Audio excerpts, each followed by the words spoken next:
ઉદ્યોગ માલિકો પર્યાવરણ મંત્રી જીપીસીબીના અધિકારી વચ્ચે ઓલપાડના સાણ ગામે આવેલ સાણ સુગર ખાતે મીટિંગ મળી હતી, જેમાં વન અને પર્યાવરણ મંત્રી મુકેશ પટેલની ઉદ્યોગકારોને ખુલ્લી ચેતવણી આપી છે કે નદી દૂષિત કરનારાને છોડવામાં નહીં આવે।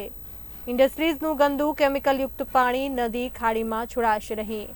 સુએઝ વોટર ટ્રીટમેન્ટ પ્લાન્ટ વગર જે પણ ઇન્ડસ્ટ્રીઝ નદી ખાડીમાં પાણી છોડશે તેના સામે કડક કાર્યવાહી થશે।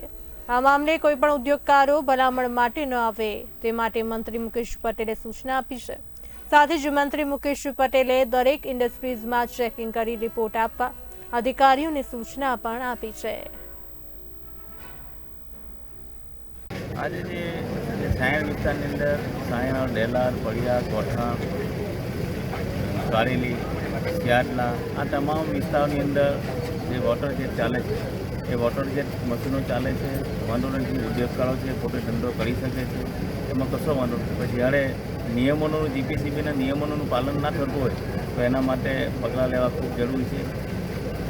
અમારા લગભગ 78 ગામમાંથી ફરિયાદ આવી કે ઘોડાખાડીની અંદર સમગ્ર ઓલપાડનું પાણી ઘોડાખાડી મારફતે જતું અને ઘોડાખાડીની અંદર આ તમામ વોટર જેટના પાણીનો જ્યારે નિકાલ કરતા ત્યારે અમારા જીપીસીબી દ્વારા ચેકિંગ કરતા અમુક ઇન્ડસ્ટ્રીની અંદર 17 ઇન્ડસ્ટ્રીની અંદર રિવર્સ બોરિંગ પકડાયા। ZLDનો પ્લાન હોવા છતાં એ લોકો ચાલુ ના કરતા હતા અને ડાયરેક્ટ પાણી છોડવામાં આવતું હતું। આવા તમામ ઉદ્યોગકારોને જે મિટિંગ રાખી હતી એમને કીધું કમ્પલસરી CETPનો ઉપયોગ કરે અને CETPનો ઉપયોગ ના કરે તો અમને કમ્પલસરી અમે દર અઠવાડિયે ચેકિંગ થશે અને જે પણ આવા રીતે ખોટી રીતે આવી રીતે પાણી છોડશે એને અમે 100% ક્લોઝ આપીને અમે બદલવામાં